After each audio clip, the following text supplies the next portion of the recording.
నమస్కారం QK news వార్తలకు స్వాగతం. ముందుగా వార్తల్లోని ముఖ్యాంశాలు. అమరావతి క్వాంటం వ్యాలీపై చంద్రబాబు ఆశాభావం. ఏఐ క్వాంటం రంగాల్లో పెట్టుబడుల లక్ష్యం. యువతకు ప్రపంచ స్థాయి అవకాశాల హామీ. గ్లోబల్ టెక్ హబ్ గా అమరావతి లక్ష్యం. ఏఐ రంగంలో భారత్ గ్లోబల్ లీడర్ కావాలన్న సీఎం రేవంత్. హైదరాబాద్ ను ఏఐ కేంద్రంగా తీర్చిదిద్దే ప్రణాళిక. ప్రత్యేక వార్ రూమ్ ఏర్పాటు సూచన. యువతకు విస్తృత అవకాశాల లక్ష్యమన్న ప్రభుత్వం. 5 గ్రామాల అంశంపై తుమ్మల చంద్రబాబు భేటీ. పంచాయతీల పునర్విభజనపై చర్చలు కొనసాగింపు. ప్రజాభిప్రాయాన్ని పరిగణలోకి తీసుకోవాలన్న సూచన. ఇరు రాష్ట్రాల సమన్వయంతో పరిష్కార ఆశాభావం. రౌడీజంపై హోంమంత్రి అనిత కఠిన హెచ్చరిక. కత్తులతో వికృత చేష్టలు చేస్తే చర్యలంటూ వార్నింగ్. చట్టం ముందు ఎవరు పెద్దవారు కారన్న స్పష్టం. శాంతి భద్రతల కోసం కఠిన చర్యల ప్రకటన.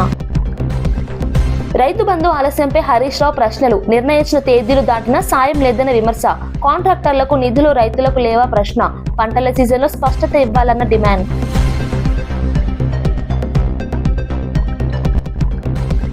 శాసన మండలిలో శ్రీ వెంకటేశ్వర స్వామి చిత్రపటాలను విసిరేయడం హిందువుల మనోభావాలను తీవ్రంగా దెబ్బతీసిందని మంత్రి కందుల దుర్గేష్ పేర్కొన్నారు.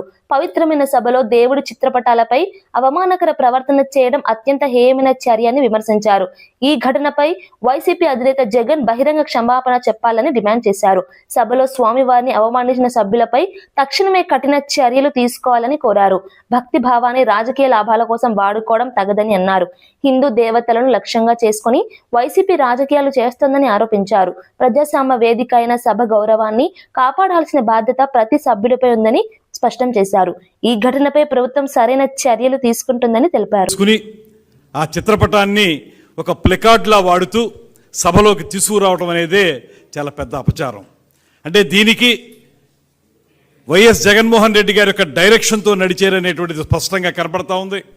వారందరూ వచ్చి సభలో ప్లకార్డులు ప్రదర్శించినట్లుగా వెంకటేశ్వర స్వామి చిత్రపటాన్ని ప్రదర్శించి ఆ హడావిడి అయిపోయిన తర్వాత తిరిగి వెళుతూ చాలా నిర్లక్ష్యంగా టేబుల్ మీదకి ప్లకార్డులతో పాటు ఆ చిత్రపటాన్ని కూడా విసిరేసిన సంఘటన కూడా మనం చూస్తాం. అటువంటి దుర్మార్గకరమైనటువంటి విధానాన్ని తీవ్రంగా ఖండిస్తున్నాం. ఇవాళ ఈ రాష్ట్రంలో ప్రజాస్వామ్యం అంటే విలువ లేదు మీకు. దాంతోపాటు భగవంతుని పట్ల అపచారాలు చేయటం నిత్యకృత్యం అయిపోయింది మీకు. దాంతోపాటు ఇవాళ ఏ రకంగా సమర్థించుకోవడానికి మీరు ఈ రకమైన కార్యక్రమాలు చేస్తూ ఉన్నారు. 100% ఇది జగన్మోహన్ రెడ్డి గారి పర్యవేక్షణలో డైరెక్ట్గా ఆయన చెప్పిన విధంగానే జరిగింది కనుక నేను డిమాండ్ చేస్తున్నాను జనసేన పార్టీ తరఫున. ఈ రాష్ట్ర ప్రజలకి హిందువుల మనోభావాలను దెబ్బతీసినందుకు హిందూ జాతికి జగన్మోహన్ రెడ్డి గారు క్షమాపణలు చెప్పాలనేటువంటి మాటని మేము స్పష్టంగా చెప్తా ఉన్నాం. ఇది ఆషామాషిగా తీసుకునే వ్యవహారం కాదు. ప్రతిసారి మీకు పరమత సహనం ఉన్నటువంటి ఈ దేశంలో పరమత సహనాన్ని పాటించేటువంటి వ్యక్తుల మీద ఈ రకమైనటువంటి కార్యక్రమాలను చేపట్టడం మీకు పరమత సహనం లేదనేటువంటి మాట స్పష్టంగా అర్థమవుతూ ఉంది. మీ రాజకీయాల కోసం మీ దుర్మార్గాల కోసం కలియుగ ప్రత్యక్ష దైవం వెంకటేశ్వర స్వామిని వాడుకుంటారా? దీనివల్ల హిందువుల మనోభావాలు ఎంతగా దెబ్బతింటాయి. ప్లకార్డులు పట్టుకురావడమే తప్పు అనేటువంటి సాంప్రదాయం ఉన్నటువంటి ఈ శాసనసభలో కానీ శాసన మండలిలో కానీ సాక్షాత్తు వెంకటేశ్వర స్వామి చిత్రపటాన్ని తీసుకొచ్చి నిర్లక్ష్యంగా విసిరేసి బూట్లతో వచ్చి అపచారం చేసినటువంటి మీ దుర్మార్గాన్ని మాత్రం ఇవాళ రాష్ట్ర ప్రజలందరూ గమనిస్తూ ఉన్నారు. మీరు క్షమాపణలు చెప్పి బేషరతుగా మొత్తం జాతికి క్షమాపణలు చెప్పకపోతే తగిన బుద్ధి మరింతగా అందరూ తెలియజేస్తారనేటువంటి మాటను తెలియజేస్తూ ఖచ్చితంగా దీని మీద యాక్షన్ తీసుకోవాల్సిందిగా చైర్మన్ గారిని కూడా మేము కోరుతా ఉన్నాం. ఇది ఆషామాషిగా వదలొద్దు. ఈ రకంగా చేయటం వల్ల రేపొద్దున మరొకటి ఇలాంటి కార్యక్రమాలు అనేక జరిగేదానికి అవకాశం ఉంది కనుక దీని మీద తీవ్రమైన చర్యలు తీసుకుని ఈ రకమైనటువంటి దేవుళ్ళకి సంబంధించినటువంటి చిత్రపటాలు ఏ దేవుడైనా కానివ్వండి ఆ చిత్రపటాలు తీసుకురావడం అనేటువంటి కార్యక్రమాన్ని ఆ విధంగా చంద్రబాబు ప్రభుత్వానికి పవన్ కళ్యాణ్ కాపలా కాస్తున్నారని మాజీ మంత్రి అంబటి రాంబాబు విమర్శించారు.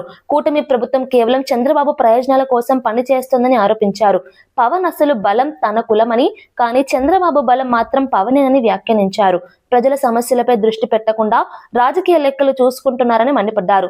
ఎంతకాలం ఇలా కొనసాగిస్తారని ప్రశ్నించారు. కూటమి రాజకీయాలు రాష్ట్రానికి ఉపయోగపడటం లేదని అన్నారు. ప్రజల నమ్మకాలను వమ్ము చేసే విధంగా పాలన సాగుతోందని ఆరోపించారు. రాజకీయ స్వార్థం కోసం పరస్పర సహకారం కొనసాగుతోందని పేర్కొన్నారు. నీ బలం నీ కులం గుర్తుపెట్టుకో. నీ బలం నీ కులం. చంద్రబాబు బలం నువ్వు.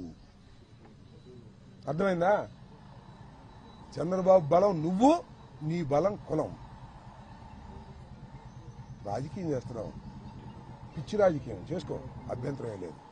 కానీ మమ్మల్ని చంపేసినా కూడా నువ్వు కాపు కాస్తానంటే ప్రజలు ఒప్పుకోరనేది కూడా ఈ సందర్భంగా గుర్తు చేస్తున్నా.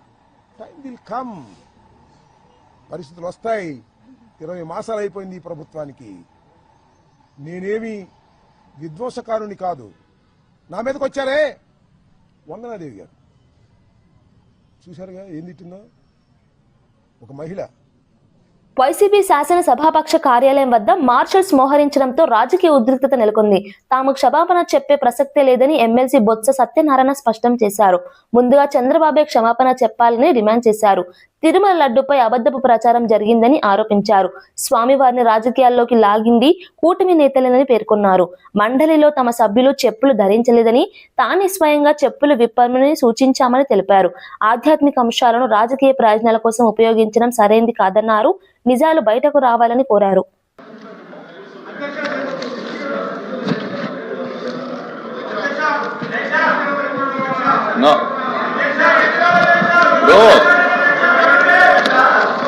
తిరస్కరించిన తర్వాత మళ్ళీ అలౌ చేయమని అనడం అనేది మంచిది కాదు. Sir, before anything happens in this house, these are the objectionable materials which cannot be permitted. This cannot be permitted, sir. They should be, sir, Chairman sir, the Venkateswara Swami photos పెట్టుకుని the way they are behaving, బుద్ధుందా sir వీళ్ళకి? రాజకీయాల్లోకి లాగుతారా sir? వీళ్ళకి బుద్ధుందా? మీరు if you have to take the permit, chairman sir, Venkateswara మమ్మల్ని తీసేయండి. Chairman sir, దేవుడు ఫోటోల్ని పెట్టుకుని సభలో రావడం అనేటువంటిది దేవుణ్ణి రాజకీయాల్లోకి లాగేటువంటి ప్రయత్నం చేస్తున్నటువంటి ఈ దుర్మార్గపు చర్యను మీరు అనుమతించకూడదు సార్. యూ సార్, చైర్మన్ గారు, చైర్మన్ గారు ప్లీజ్ డౌన్ చేయండి. చైర్మన్ గారు, దేశ చరిత్రలో జరిగినటువంటి అంశం తీసేయండి. చైర్మన్ గారు, you have to come to the rescue now.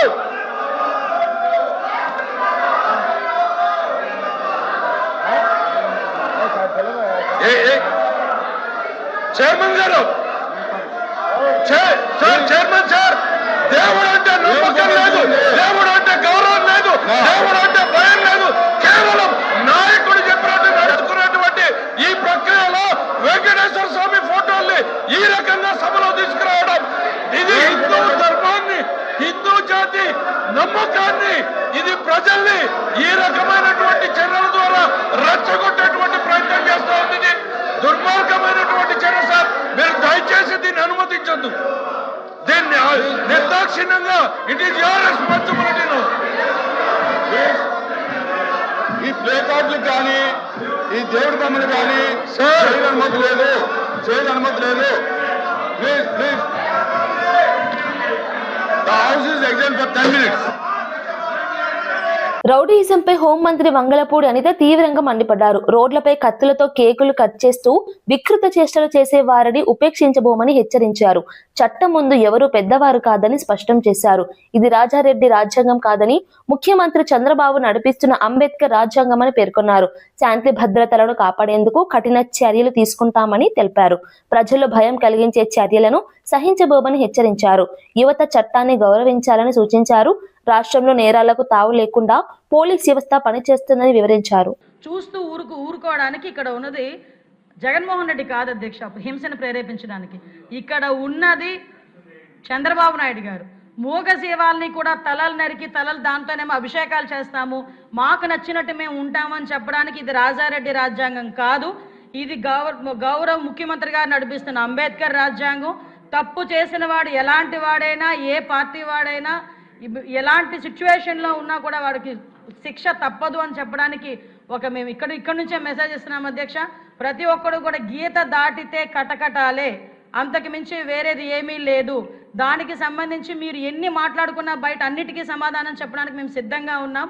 Law and order విషయంలో ఉపేక్షించే పరిస్థితి లేదు అని చెప్పడానికి మరొకసారి గౌరవ ముఖ్యమంత్రి గారి తరఫున బూతులు అదొక్కటి చెప్పేస్తాను. మళ్ళీ ఎత్తారండి. సోషల్ మీడియాకి సంబంధించి కూడా ఒక గ్రూప్ ఆఫ్ మినిస్టర్స్ ఒక మీటింగ్ కూడా ఏర్పాటు చేసుకున్నాం అధ్యక్ష. దాని మీద కూడా అతి త్వరలోనే ఒక మంచి చట్టాన్ని కూడా తీసుకొస్తామని సభకి తెలియజేసుకుంటూ thank you so much sir. జై హింద్. మున్సిపల్ ఎన్నికల కోడ్ ముగిసిన వెంటనే రైతు బంధు ఇస్తామని ప్రభుత్వం ప్రకటించిందని, కానీ నిర్ణయించిన తేదీలు దాటిపోయినా రైతులకు సాయం అందలేదని హరీష్ రావు విమర్శించారు. రైతులు నాట్లు వేసే సమయానిక లేదా కోతల సమయంలోన రైతు బంధు ఇస్తారో ప్రభుత్వం స్పష్టం చేయాలని డిమాండ్ చేశారు. ఇప్పటికే 2 పంటల సీజన్లకు రైతు బంధు ఇవ్వలేదని గుర్తు చేశారు. పెద్ద కాంట్రాక్టర్లకు 1000 కోట్ల బకాయిలు చెల్లించేందుకు నిధులు ఉన్నా రైతులకు సాయం చేయడానికి డబ్బులు లేవా అని ప్రశ్నించారు. రైతుల ఆర్థిక ఇబ్బందులను ప్రభుత్వం పట్టించుకోవడం లేదని ఆరోపించారు. వ్యవసాయంపై ఆధారపడిన కుటుంబాలు తీవ్రంగా నష్టపోతున్నాయని పేర్కొన్నారు. ఇంకెప్పుడు ఇస్తావు? ఇప్పటికే 2 రైతు బంధులు ఎగ్గొట్టినావు, 4 రైతు బంధులకు 2 ఎగ్గొట్టినావు, 2 ఇచ్చినావు, ఇప్పుడు 5వది. ఇది కూడా ఇస్తావా? ఎగబెడతావా? ఇంకెప్పుడు ఇస్తావు? ఎందుకు ఆలస్యం? కరోనాలో కూడా కేసీఆర్ గారు రైతు బంధు ఆపలే, నువ్వెందుకు ఆపుతున్నావు? నువ్వు కాంట్రాక్టర్లకు మాత్రం 20,000 కోట్ల బిల్లులు ఇచ్చినావు. ఈ సంవత్సరం 20,000 కోట్లు కమిషన్ల కోసం బడా కాంట్రాక్టర్లకు బిల్లులు ఇచ్చినావు. బడా కాంట్రాక్టర్లకు బిల్లులు ఉంటాయి కానీ మా బక్కచిక్కిన రైతులకు రైతు బంధు వేయడానికి డబ్బులు లేవా నీ దగ్గర? ఎందుకు రైతులంటే చిన్న చూపు? ఎందుకు రైతు బంధు డబ్బులు ఇప్పటిదాకా వేయలేదు? ఫిబ్రవరి 20వ తారీఖు వస్తే కూడా రైతు బంధు రాదా? మొదలేసినవి మార్చిలో అయితే ఇక కోతలకే వస్తాయి. మరి పెట్టుబడికి ఇస్తావా, కోతలకి ఇస్తావా? పోయిన యాసంగికి సన్నవడ్లకు బోనస్ ఎగ్గొట్టినావు, మరి ఈ యాసంగికి సన్నవడ్లకు బోనస్ ఇస్తావా, ఇయ్యవా? ముందే చెప్పు. ఇప్పుడు బోనస్ వస్తుందంటే వేసుకుంటాం, లేకపోతే దొడ్డు వేసుకుంటాం. దొడ్డు వేసుకుంటే ఓ 4 క్వింటాలు ఎక్కువ పడతాయి. బోనస్ వస్తాయంటే సన్నయ్య వేస్తారు. బోనస్ రాదంటే దొడ్డు వేసుకుంటే 4 క్వింటాలు ఎక్కువ పడుతుంది కదా.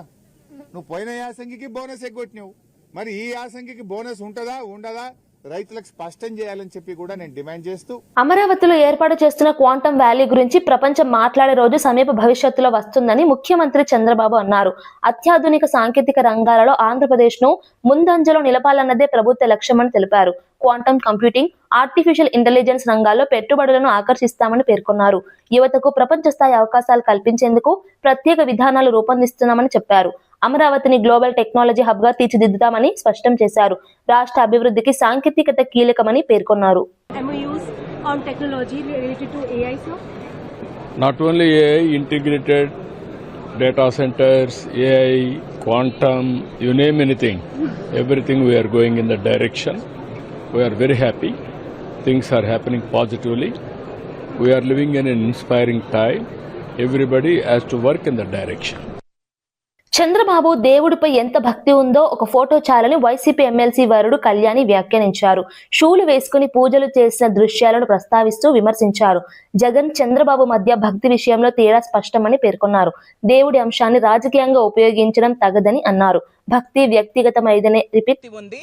మా జగనాన్నకి దేవుడు అంటే ఎంత భక్తి ఉంది, ఈ ఫోటో ఒక్కటే సాక్ష్యం. 100 ఫోటోలు చూపించాల్సిన అవసరం లేదు.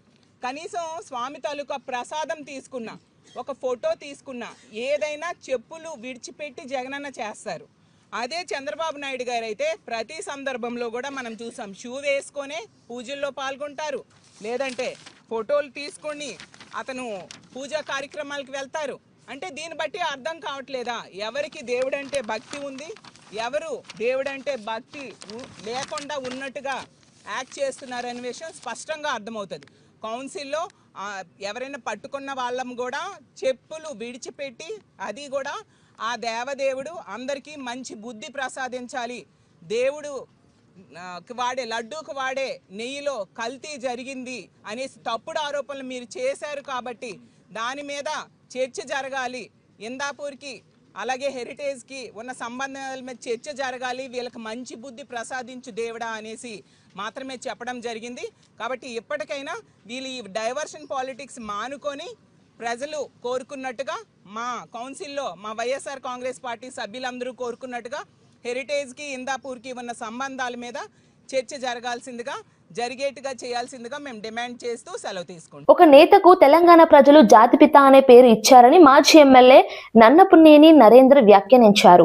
తెలంగాణ సాధనలో ఆయన పాత్రను గుర్తించి ప్రజలు ఈ బిరుదు ఇచ్చారని అన్నారు. రాష్ట్ర ఆత్మగౌరవం కోసం చేసిన పోరాటం ప్రజల మనస్సులో నిలిచిందని పేర్కొన్నారు. రాజకీయ విభేదాలున్న చరిత్రను మరవకూడదని సూచించారు. AK-47 పెట్టుకొని ఉద్యమకారులను కాల్చాలని ప్రయత్నించిన రేవంత్ రెడ్డి తెలంగాణకు ఏ రోజు కూడా జై తెలంగాణ అనేది నువ్వా? ఆంధ్ర నుంచి వచ్చిన నీ అల్లుడా, నీ బిడ్డ? ఎవరు జాతిపిత? తెలంగాణ కోసం కేసీఆర్ గారు చావు నోట్లో తలబెట్టి సాధించి 14 సంవత్సరాలు కష్టపడి చివరికి వాళ్ళు తెలంగాణ ఇవ్వరని ఆమరణ నిరాహార దీక్ష చేసి తెలంగాణ సాధించుకొని 10 ఏళ్ళు సుభిక్షంగా ఉండే తెలంగాణ కోసం పనిచేసినటువంటి నాయకుడిని పట్టుకొని నువ్వు జాతిపిత కాదు, ఎవరు జాతిపిత అంటావా? భారతదేశానికి స్వాతంత్రం తీసుకొచ్చింది గాంధీ గారు, భారతదేశ ప్రజల కోసం కొట్లాడింది గాంధీ గారు. కాబట్టి భారతదేశ ప్రజలిచ్చిన పిలుపు అది, గాంధీని జాతిపిత అన్నారు. తెలంగాణ రాష్ట్రం కోసం కొట్లాడింది కేసీఆర్ గారు. ఎందరో అమరలైళ్ళు దాన్ని ముందు నడిపించినటువంటి వ్యక్తి కేసీఆర్ గారు. తెలంగాణ ప్రజలకు హెరిటేజ్ ప్రభావంతో భారతీయ సిమెంట్ ఫ్యాక్టరీ వద్ద టీడీపీ ఆధ్వర్యంలో ధర్నా జరిగింది. భూములు కోల్పోయిన రైతులకు ఉద్యోగాలు కల్పించాలని, జీతాలు పెంచాలని లింగాయపల్లి గ్రామస్తులు డిమాండ్ చేశారు. నిరసనకారులకు టీడీపీ నాయకులు మద్దతు తెలిపారు. స్థానిక ప్రజల హక్కుల కోసం పోరాటం కొనసాగిస్తామని ప్రకటించారు. కంపెనీ యాజమాన్యం సమస్యలను పరిష్కరించాలని కోరారు. ప్రభుత్వ జోక్యం అవసరమని పేర్కొన్నారు.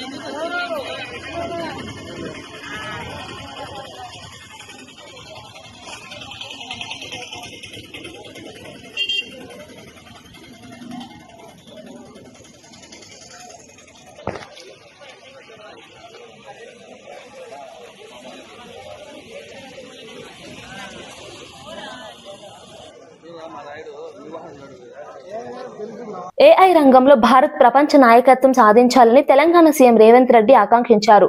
ఢిల్లీలో నిర్వహించిన ఏఐ ఇంపాక్ట్ సమ్మిట్ లో పాల్గొన్న ఆయన సాంకేతిక విప్లవంలో భారత్ కీలక పాత్ర పోషించాల్సిన అవసరం ఉందన్నారు. ఏఐ అభివృద్ధి కోసం ప్రత్యేక వార్ రూమ్ ఏర్పాటు చేయాలని సూచించారు.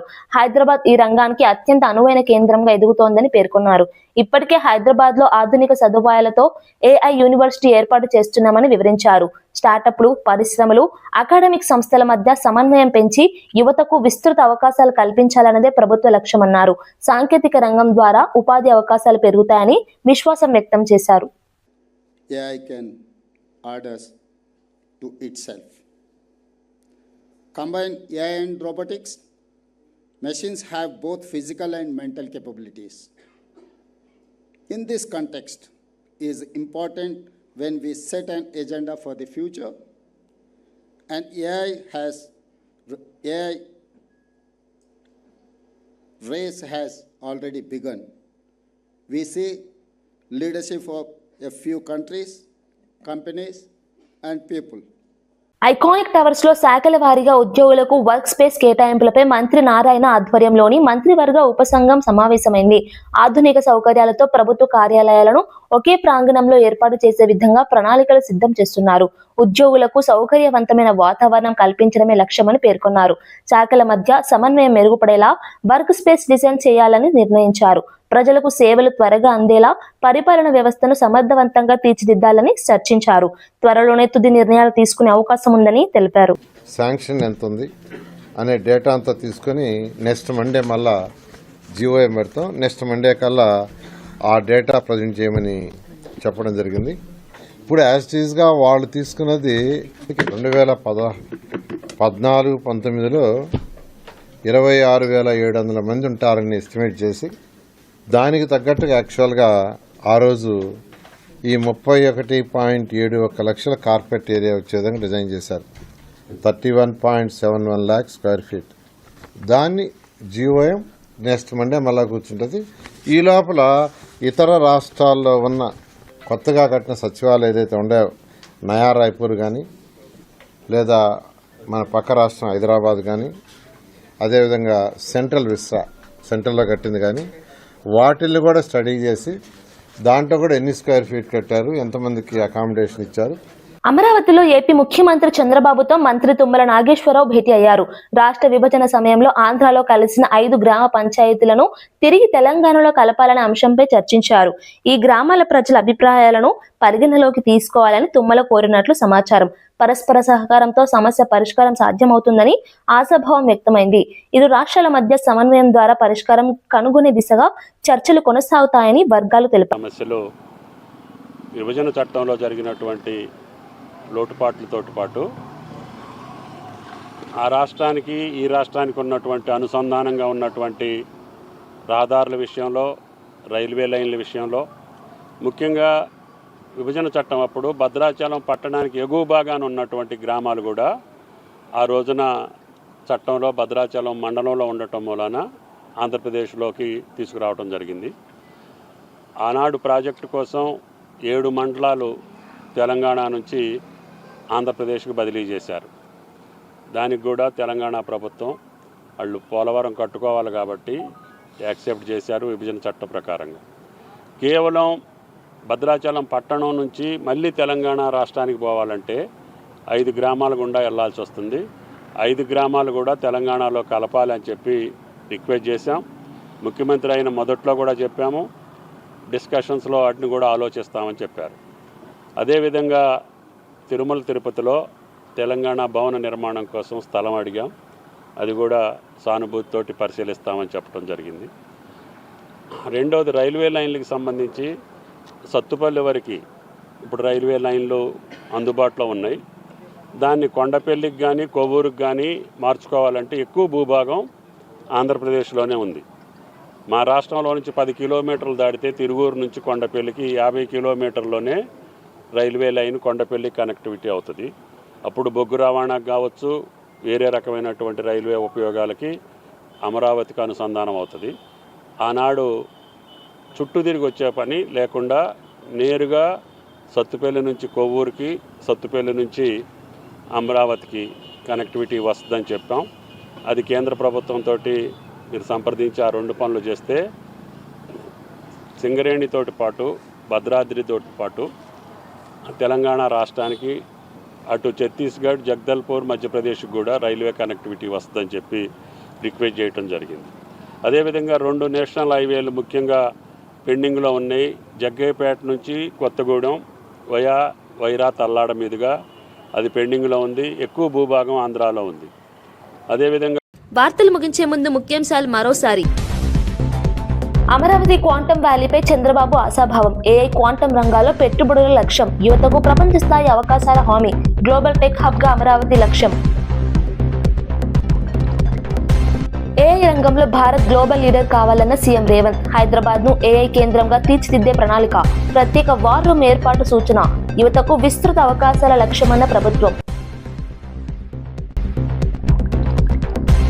5 గ్రామాల అంశంపై తుమ్మల చంద్రబాబు భేటీ. పంచాయతీల పునర్విభజనపై చర్చల కొనసాగింపు. ప్రజాభిప్రాయాన్ని పరిగణలోకి తీసుకోవాలన్న సూచన. ఇరు రాష్ట్రాల సమన్వయంతో పరిష్కార ఆశాభావం.